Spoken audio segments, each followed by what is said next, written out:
충격적인 선언, 독일 제조업의 위기와 새로운 도전의 서막. 엘리자 하일리, 독일 함부르크의 한 연구소에서 반도체 제조 장비 설계를 책임지고 있는 수석 엔지니어였습니다. 그녀는 3대째 이어온 엔지니어 가문의 자부심과 함께 독일 제조업의 전통적 가치를 누구보다 신뢰하고 지키는 사람이었습니다. 하지만 어느 날 그녀의 안정적인 세계가 무너지기 시작했습니다. 베를린의 한 산업혁신 컨퍼런스에서 그녀는 독일 제조업계에 충격을 던지는 발언을 했습니다. 독일의 기술력이 한국에 비해 20년 뒤처져 있습니다. 이 말은 독일뿐 아니라 전 세계 제조업계를 뒤흔들었습니다. 독일이 자랑하는 전통적 기술력이 한국이라는 나라와 비교되어 뒤처졌다고 공개적으로 인정한 사람이, 그것도 독일의 대표적인 기술연구소의 수석 엔지니어라니. 이 발언은 단순한 감정적 평가가 아니었습니다. 그녀가 한국에서 경험한 충격적인 사실에 근거한 발언이었습니다. 그러나 이 이야기가 시작된 건 불과 1년 전으로 거슬러 올라갑니다. 당시의 엘리자는 이런 발언을 할 사람으로 보이지 않았습니다. 그녀는 자신만의 자부심 속에 독일 제조업의 우월성을 확신하던 사람이었으니까요. 1년 전 독일 함부르크, 엘리자는 연구소 내에서 새로운 프로젝트를 주도하고 있었습니다. 환경 규제에 대응하기 위한 친환경 반도체 세정 기술 개발 프로젝트였습니다. 그러나 예상보다 기술적 난항이 컸고 규제가 갈수록 엄격해지면서 연구는 제자리 걸음을 면치 못했습니다. 예산 문제, 인력 부족, 그리고 새로운 기술을 적용하려는 동력이 부족한 내부 분위기까지 모든 것이 엘리자에게 부담으로 다가왔습니다. 그날도 평소와 다름없이 연구실에서 설계도를 들여다보던 엘리자에게 연구소장이 다가왔습니다. 엘리자, 중요한 제안이 하나 있어. 무슨 일이죠? 한국의 한 반도체 선도 기업과 협력 프로젝트가 진행 중이야. 너를 6개월간 파견 보내고 싶어. 친환경 세정 기술 관련해서 큰 진전을 볼 수 있을지도 몰라. 엘리자는 당황스러웠습니다. 연구소장의 말을 듣고 나서 가장 먼저 떠오른 생각은 왜 하필 한국인가 였습니다. 물론 한국의 반도체 산업이 글로벌 시장에서 선도적인 위치에 있다는 이야기는 알고 있었습니다. 그러나 그녀에게 있어 한국은 기술적인 경쟁 대상이라기보다는 전통적인 유럽 산업계와는 다른 세상처럼 느껴지는 곳이었습니다. 독일의 기술력으로 충분하지 않을까요? 그녀는 자연스레 이런 반응을 보였습니다. 그러나 연구소장이 내민 자료는 그녀의 생각을 뒤집어 놓았습니다. 글로벌 메모리 반도체 시장 점유율 한국 60.5%, 친환경 세정 기술 이미 상용화 단계, 스마트 팩토리 도입률 한국이 유럽보다 3배 앞섬. 엘리자는 충격에 빠졌습니다. 그녀가 자부심을 가지고 있던 독일의 기술력이 이미 경쟁에서 뒤처졌음을 인정하지 않을 수 없었습니다. 연구소장은 마지막으로 말했습니다. 우리 연구소가 이 기술을 개발하지 못한다면 회사의 미래도 장담할 수 없을 거야. 내가 직접 가서 확인하고 해결책을 찾아와야 해. 그날 밤 엘리자는 깊은 고민에 빠졌습니다. 아버지가 남긴 말이 문득 떠올랐습니다. 세상이 변하고 있다. 우리의 전통도 변화에 적응해야 할 때가 올 것이다. 결국 그녀는 한국행을 받아들였습니다. 그 선택이 자신에게 어떤 변화를 가져올지 전혀 모른 채 그녀는 독일의 자부심을 안고 비행기에 올랐습니다. 인천공항에 도착한 엘리자는 비행기에서 내리자마자 익숙했던 독일과는 완전히 다른 세계에 발을 들였음을 느꼈습니다. 공항에서부터 회사까지 가는 동안 그녀는 디지털화된 시스템에 놀라움을 금치 못했습니다. 자동 결제 시스템, 실시간으로 업데이트되는 교통 정보, 그리고 작은 디테일까지 세심하게 설계된 사용자 경험은 그녀에게 문화적 충격으로 다가왔습니다. 그러나 진짜 충격은 다음 날 시작됐습니다. 그녀가 처음으로 한국의 첨단 반도체 공장을 방문한 날, 입구에서부터 모든 것이 완벽하게 자동화된 모습을 보고 입을 다물 수 없었습니다. 중앙통제실 모든 공정을 실시간으로 모니터링. AI 기반 품질 관리 생산 과정에서 발생할 수 있는 문제를 미리 예측. 친환경 세정 기술 독일이 수년간 고민하던 문제를 이미 상용화. 그녀는 자신이 그동안 믿고 있던 독일 제조업의 전통이 얼마나 뒤처져 있는지 뼈저리게 깨닫게 되었습니다. 독일에서는 여전히 수작업으로 진행하던 많은 공정이 이곳에서는 AI와 디지털 기술로 자동화되어 있었습니다. 이건 단순히 기술의 문제가 아니야. 사고방식 자체가 다르다. 그녀는 자신도 모르게 이렇게 중얼거렸습니다. 그날 밤 엘리자는 독일 본사에 첫 보고서를 작성했습니다. 우리가 자랑스럽게 여기던 기술력이 이곳에서는 이미 과거의 산물처럼 보입니다. 보고서를 받은 본사의 반응은 냉담했습니다. 너무 과장된 이야기 아니야. 그러나 엘리자는 이미 알고 있었습니다. 그녀가 본 것은 과장이 아니라 독일이 따라잡아야 할 냉혹한 현실이었습니다. 그날 밤 그녀는 창밖을 바라보며 스스로에게 물었습니다. 우리가 그동안 믿어왔던 자부심이 어쩌면 지금 우리를 발목 잡고 있는 건 아닐까? 한국에서의 첫 한 달은 엘리자에게 마치 다른 세상에 온 것 같은 경험이었습니다. 처음 공장을 방문했을 때 그녀는 입구에서부터 느껴지는 조직의 에너지에 압도당했습니다. 깨끗하게 정돈된 로비, 실시간으로 움직이는 디지털 스크린, 각자의 업무에 몰두하며 활기차게 움직이는 직원들. 모든 것이 효율적이면서도 살아 숨쉬는 듯한 느낌을 주었습니다. 하지만 가장 놀라웠던 건 공장의 운영 방식이었습니다. 중앙통제실에서는 공장의 모든 공정이 실시간으로 모니터링되고 있었습니다. 수백 개의 센서가 공정 데이터를 실시간으로 수집해 분석하며 작업자들에게 즉각적인 지시를 내렸습니다. 엘리자가 특히 주목했던 건 이 공정 데이터가 자동화된 AI 시스템에 의해 처리된다는 점이었습니다. 예를 들어 특정 반도체의 세정 공정에서 미세한 불량이 감지되면 시스템은 즉각적으로 원인을 파악하고 필요한 조치를 제안했습니다. 독일에서는 이런 데이터를 분석하는데 며칠이 걸렸고 조치를 취하기까지 또다시 시간이 걸렸습니다. 하지만 이곳에서는 몇 분 만에 일이 처리됐습니다. 이 과정을 처음 목격한 엘리자는 충격을 받았습니다. 이건 그냥 공장이 아니에요. 살아있는 유기체 같아요. 한 번은 주요 공정에서 미세한 문제점이 발견됐을 때였습니다. 한국팀은 즉각 대응팀을 꾸렸습니다. 팀원들은 문제의 원인을 실시간으로 분석하고 가능성 있는 대안 3가지를 곧바로 시뮬레이션했습니다. 그리고 단 몇 시간 만에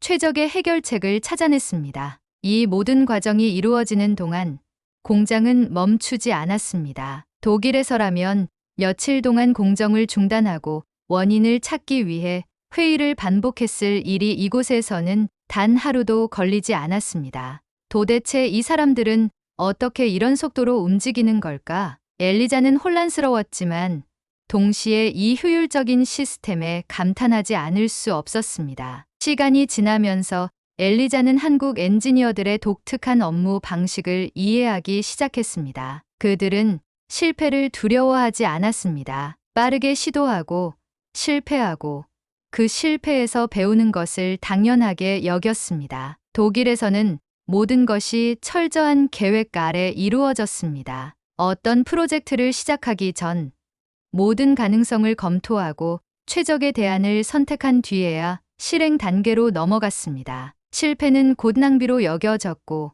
그것이 조직의 신뢰를 떨어뜨리는 요소로 간주되었습니다. 하지만 한국에서는 실패가 학습의 과정으로 받아들여졌습니다. 한 번은 엘리자가 주도한 실험에서 문제가 발생했습니다. 실험 중 사용된 특정 재료가 예상치 못한 화학 반응을 일으킨 것이었습니다. 엘리자는 당황했지만 한국팀은 즉각적으로 새로운 대안을 제시하며 실험을 이어갔습니다. 괜찮아요. 실패는 문제를 해결하기 위한 과정일 뿐입니다. 이 말을 들은 엘리자는 처음엔 어리둥절했지만 점차 이 방식에 익숙해지기 시작했습니다. 그녀는 이런 태도가 팀의 혁신적인 분위기를 만들어낸다는 것을 깨달았습니다. 엔지니어들은 자신들의 의견을 자유롭게 표현했고 새로운 아이디어를 시도하는데 주저함이 없었습니다. 특히 젊은 엔지니어들은 디지털 기술을 마치 모국어처럼 다루며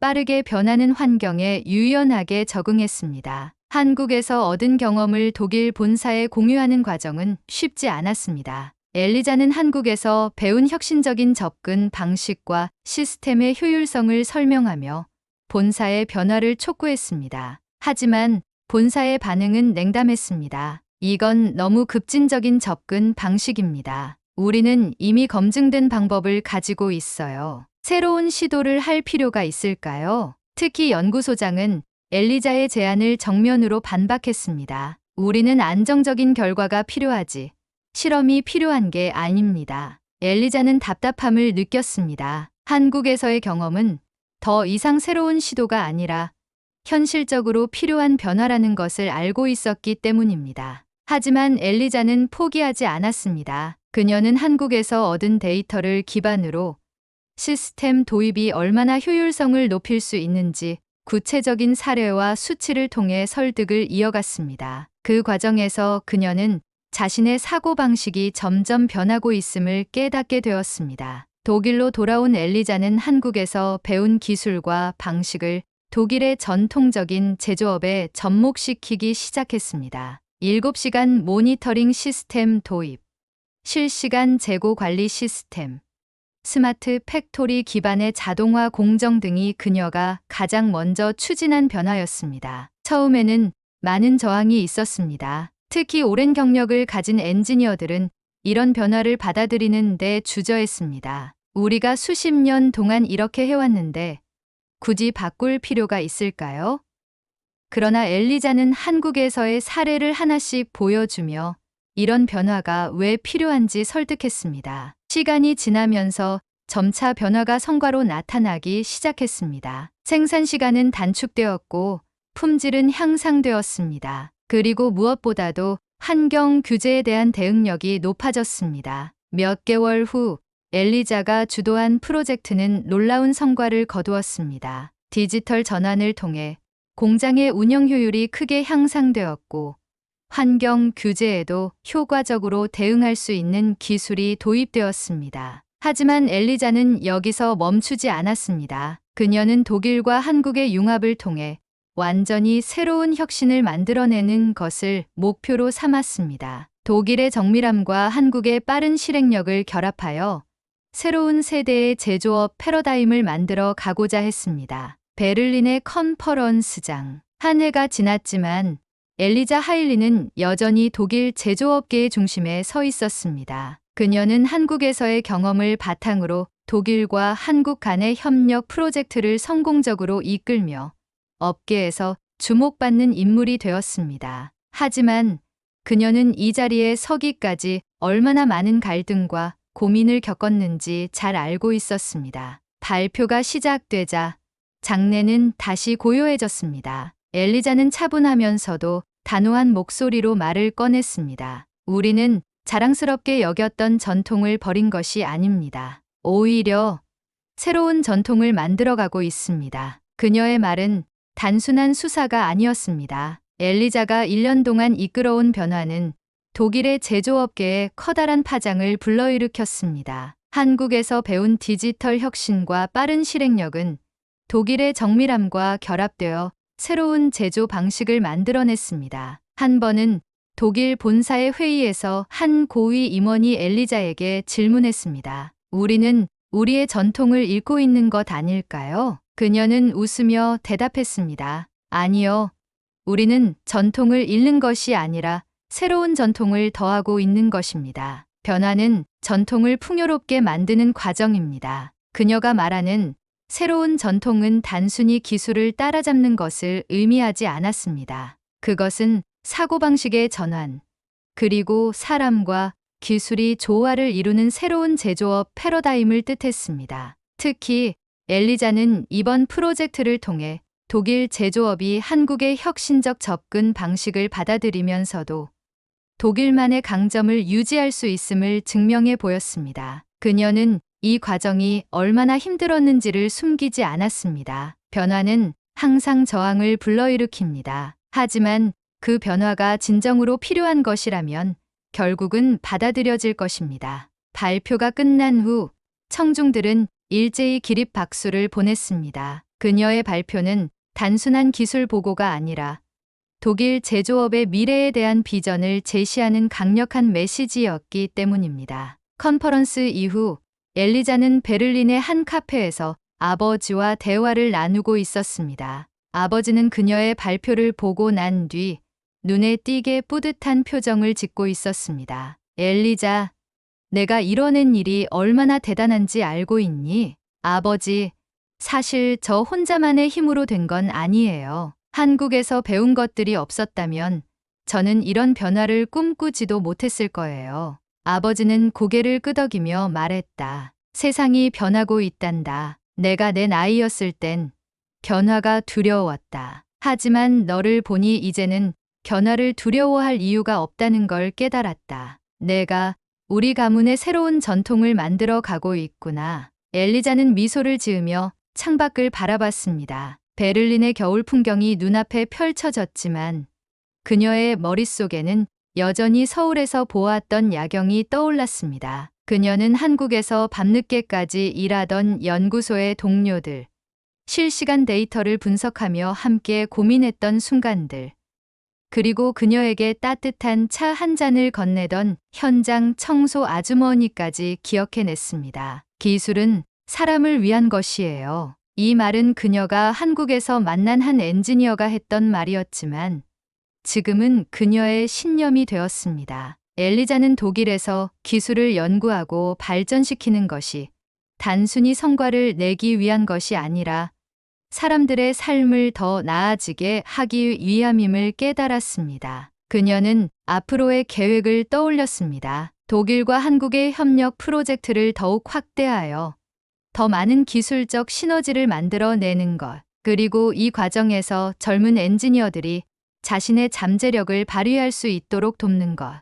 그녀는 기술 혁신이 단순한 경쟁이 아니라 협력을 통해 더 나은 미래를 만드는 과정임을 누구보다 잘 알고 있었습니다. 아버지와의 대화가 끝난 뒤 엘리자는 사무실로 돌아갔습니다. 책상 위에는 새로운 프로젝트의 설계도가 펼쳐져 있었습니다. 이번 프로젝트는 독일과 한국의 협력을 통해 탄생한 첫 번째 완전한 디지털 트윈 공장이었습니다. 이 공장은 단순히 생산 공정을 자동화하는 것을 넘어 환경 규제를 충족하고 더 나아가 지속 가능한 제조업의 미래를 제시하는 모델이 될 예정이었습니다. 엘리자는 설계도를 한참 들여다보다가 펜을 들어 작은 메모를 적었습니다. 변화는 두려워할 대상이 아니다. 그것은 우리가 만들어가는 것이다. 그녀는 미소를 지으며 작업을 시작했습니다. 여전히 해결해야 할 문제들이 많았지만 이제 그녀는 두려움 대신 설렘을 느꼈습니다. 독일과 한국의 기술이 결합하여 만들어낼 새로운 전통.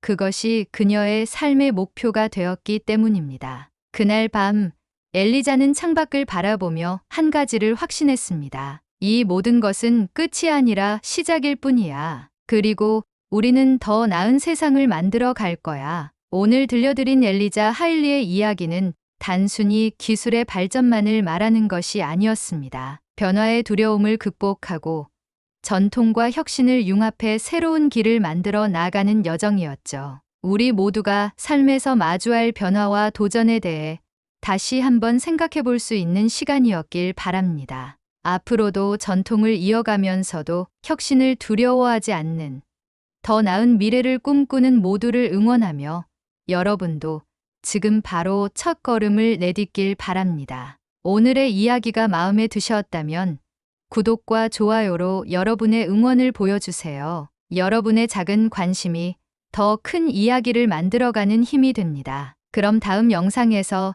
더 감동적이고 흥미로운 이야기로 다시 찾아뵙겠습니다. 끝까지 시청해 주셔서 감사합니다. 구독과 좋아요는 사랑입니다.